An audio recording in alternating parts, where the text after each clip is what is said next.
YouTube channel अद्भुत शब्द ज्ञान में आप सबका स्वागत और हार्दिक अभिनंदन।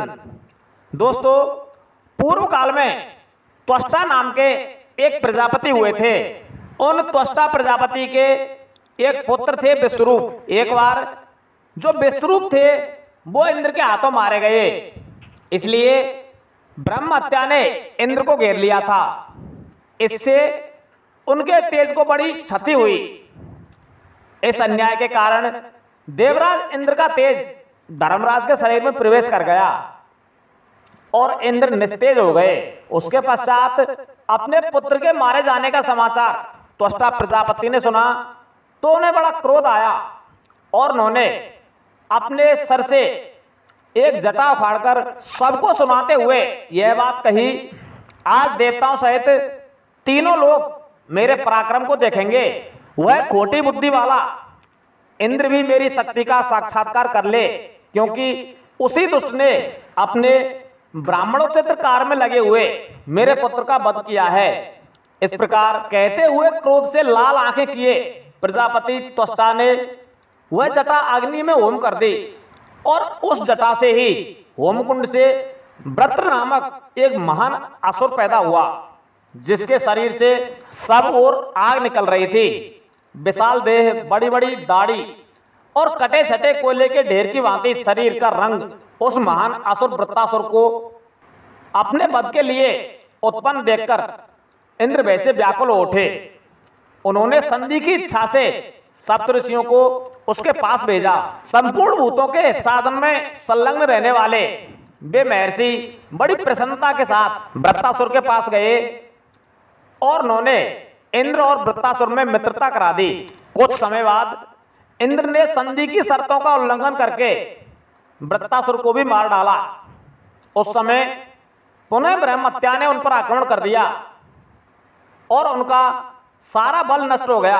इंद्र के शरीर से निकला हुआ बल वायुदेव में समा गया। उसके पश्चात इंद्र ने गौतम का रूप धारण करके उनकी पत्नी अहिल्या के सतीत्व का नाश किया था। उस समय उनका रूप भी नष्ट हो गया। उनके अंग प्रत्यंग लावण्य जो बड़ा ही मनोरम था, व्यभिचार से दूषित देवराज इंद्र को छोड़कर दोनों अश्विनी कुमारों के पास चला आया।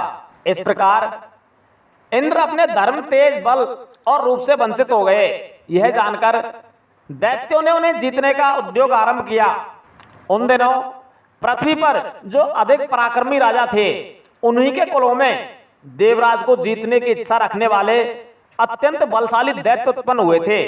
कुछ काल के बाद यह पृथ्वी पाप के भार से पीड़ित होकर मेरु पर्वत के शिखर पर पहुंची, जहां देवताओं की दिव्य सभा लगी हुई थी। वहां पहुंचकर पृथ्वी देवी ने दानवों और दैत्यों से होने वाले अपने खेद का कारण बताया। वह बोली कि हे देवताओं, आपने पूर्व काल में जिन महापराक्रमी असुरों का वध किया है, वे सब इस समय मनुष्य लोक में जाकर राजाओं के घरों में उत्पन्न हुए हैं। ऐसे दैत्यों की अनेक अक्षौहिणी सेनाएं हैं। मैं उनके भार से पीड़ित होकर नीचे की ओर धस रही हूं। आप लोग कोई ऐसा उपाय करें जिससे मुझे शांति मिल सके। पृथ्वी देवी के यूं कहने पर संपूर्ण देवता अपने अपने तेज के अंश से पृथ्वी पर अवतार लेने लगे। उनके अवतार के दो ही उद्देश्य थे, प्रजाजनों का उपकार, पृथ्वी के भार का हरण करना। इंद्र के शरीर से जो तेज प्राप्त हुआ था, उसे स्वयं धर्मराज ने कुंती के गर्भ में स्थापित किया था। उसी से महातेजस्वी राजा युधिष्ठिर का जन्म हुआ। फिर वायु देवता ने इंद्र के ही बल को कुंती के उदर में स्थापित किया, जिससे भीम का जन्म हुआ। इंद्र के आधे अंश से अर्जुन का जन्म हुआ था। इसी प्रकार इंद्र का ही सुंदर रूप अश्विनी कुमारों द्वारा माद्री के गर्भ में स्थापित किया गया था, जिससे अत्यंत कांतिमान नकुल और सहदेव उत्पन्न हुए। इस प्रकार देवराज इंद्र 5 रूपों में अवतीर्ण हुए थे और उनकी पत्नी सची ही महाभागा कृष्णा या द्रौपदी के रूप में अग्नि से प्रकट हुई थी। इस प्रकार से जो द्रौपदी थी वह एकमात्र इंद्र की ही पत्नी थी और किसी की नहीं थी। योगीश्वर भी अनेक शरीर धारण कर लेते हैं, फिर इंद्र तो देवता हैं। उनके 5 शरीर धारण कर लेने में क्या संदेह है।